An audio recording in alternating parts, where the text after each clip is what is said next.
পাগড়ি পরাচ্ছেন আমাদের আজকের প্রধান অতিথি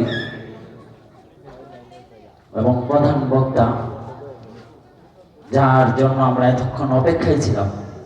মাহতারাম আমাদের সামনে পাগড়ি পরাচ্ছেন। 2 নম্বরে পাগড়ি পরাবেন হাফেজ মোহাম্মদ আব্দুল্লাহ। উনিও আমাদের এই অত্র জামিয়ার মুহতামিম সাহেবের বড় ছেলে, মাওলানা মোশাররফ হোসেন বুলবুলি সাহেবের ছেলে।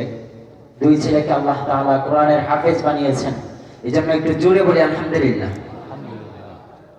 3 নম্বরে রয়েছেন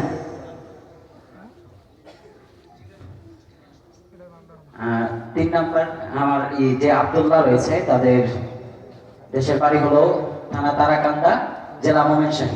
আপনাদের মসজিদের ইমাম সাহেব এবং মাদ্রাসার মুহতামিম সাহেব, ওনার ছেলেদেরকে তো আমরা চিনি। 2 নম্বর হলো 3 নম্বর রয়েছেন হাফেজ মোহাম্মদ মেহেদি হাসান, পিতা মোহাম্মদ হাবিবুল্লাহ, গ্রাম 5 বাহলা, থানা মেলন্দ বাজার, জেলা জামালপুর। এই ছোট্ট বন্ধুকে আল্লাহ তাআলা কোরআনের হাফেজ বানিয়েছেন, এই জন্য আরো জোরে বলি আলহামদুলিল্লাহ।